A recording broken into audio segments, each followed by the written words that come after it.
Hey guys, for today's video, magluluto muna tayo ng simpleng pancit canton.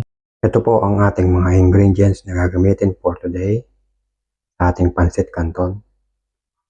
Gagamit po tayo ng bawang, sibuyas, carrots,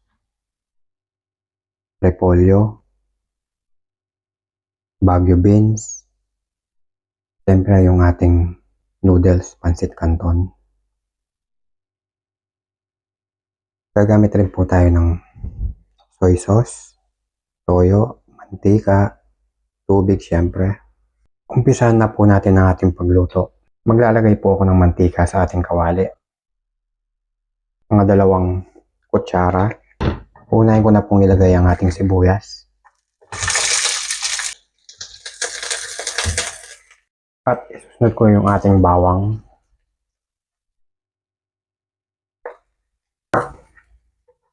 Pagkatapos ay susunod ko yung ating baguio beans.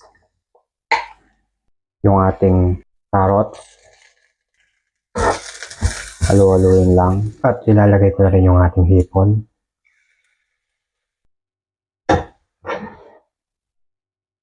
Tapos maglalagay na tayo ng ating toyo. Sunod natin yung ating tubig.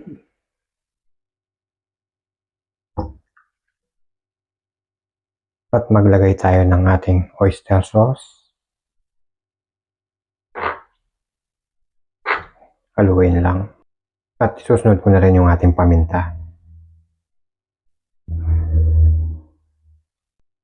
Pagkatapos ay haluin natin. Hayaan natin siyang kumulo. Sa unang kulo ay ilalagay ko na agad yung ating canton. Para hindi ma-overcook yung gulay. Pagkatapos halukayin ko lang. Lulubog ko lang. At ilalagay ko na yung ating repolyo.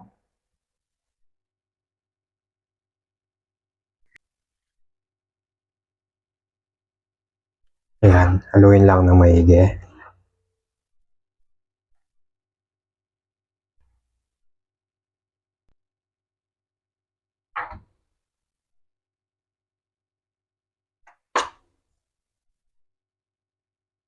Tapos, tatakpan ko lang ng mga 1 minuto.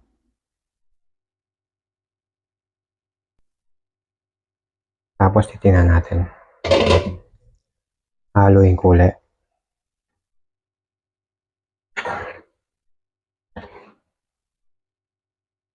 Ready to serving place na tayo. Okay na to. Hindi siya na overcook yung ating gulay.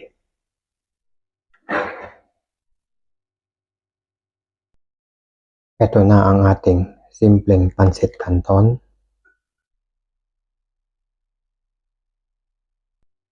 Malasa, masarap.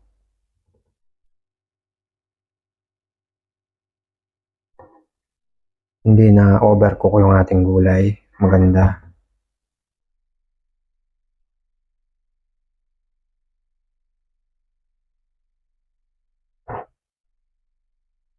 Ayan na ang ating pancit canton for today.